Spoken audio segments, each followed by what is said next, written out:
what's in it for you, Jacob? If you don't mind my being blunt, what's in it for you? Because we in this generation or in this age, digital age, where photographers, quote unquote, are a dime a dozen, and then people don't read books anymore, and coffee table books are more like dust collectors. One wonders what drives you to carry on doing what you do, like putting together that book, The Homelands. Yeah, Homelands came about throughout the course of the project, and we actually spent roughly 3 years producing it. And I wanted to do a book because I feel like a book is a great medium to showcase photography. Yes, and like you said, Sito, we are so digitalized now as a society. We always see photos on our phone, on our gadgets, but to see photos printed on paper and the physicality of that, and to be able to flip the pages, there's something really empowering about that, and something really emotional about that. For instance, the paper that we used, it's a rough texture. So when you're flipping through the landscapes of the book, it sort of somehow brings you into that landscape. So seeing photos printed physically, it changes how you feel about them, and it changes how you view them. So we wanted to do something in book form because for these reasons. So not only that, but we ended up putting together 18 different essays in the book.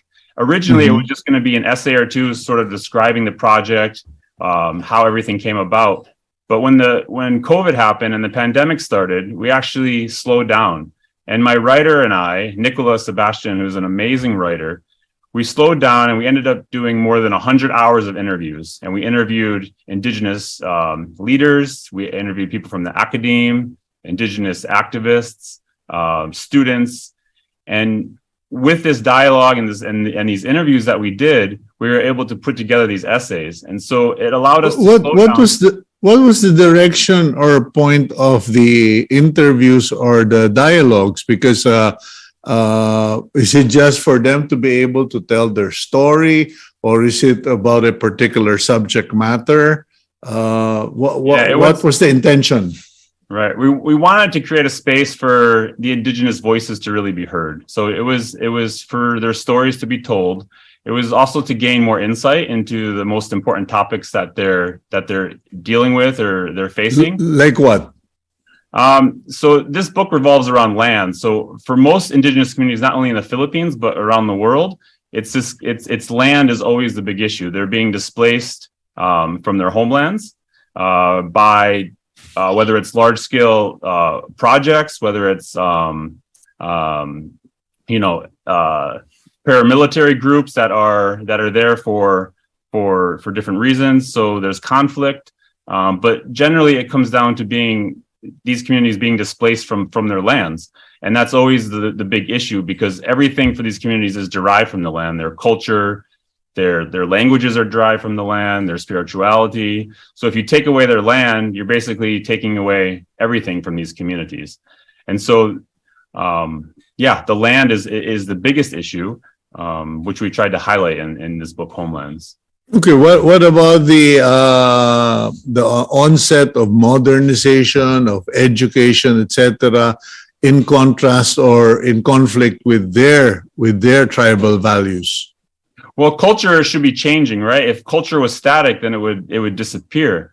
But culture should always be evolving. Languages evolve. So this is actually really important that things change. And it's not really for us to say, but the community should be in a place where they can say, this is how we want to move forward, whether we want to adopt certain modern things or not. But it should always come from within the community, and they should be able to decide what they want to do. It shouldn't be forced upon them.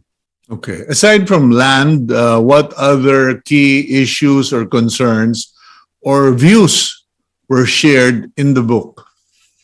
So we have an essay on mother tongue education, which we dive pretty deep into that conversation. Yeah. We have some historical essays as well. So we talk about Dean Worcester, who was the Secretary of the Interior during the American colonial period. Yeah. He was also an avid photographer, and he did a lot of work with Indigenous communities in Luzon. But he actually, the way that he photographed was a way to tell the American people or show the American people why the Philippines needed to be colonized. So the images were always showing Indigenous peoples in poverty and showing them in relation to their colonizers. So it was a very different way that he used photos to show It was why. propaganda. Yeah, in a lot of ways. And the publications that published these were National Geographic, and this is how people in the US got their information back in those times. Yeah, I remember coming across a book, The Islands and Our People, which was done, the photography and writing done by an American author, and it was shocking because everyone, that's where many Americans got the notion that Filipinos lived up in trees. Yeah, that's exactly, and that's what they wanted to portray, because that rationalized why the American government was here and could sell this to the American people, essentially. Yeah, but how does Homeland change all that, or how does the work of Jacob Maentz modernize that narrative or change that misimpression? Well, I think this book is not really to say this is how things should be. We really just want it to be a starting point as a conversation. So I hope this book will bring awareness to what the important issues are, and the photographs themselves. I hope people will have some sort of emotional connection to them. And then the essays sort of give a way to dive in deeper and really learn and give context to these issues. So we hope it's a starting point. We hope it's a conversation piece people can learn from. The writing was so well done. We dove into some of these really important topics, but it's written in a way that's very easy to read and understand. So that was important.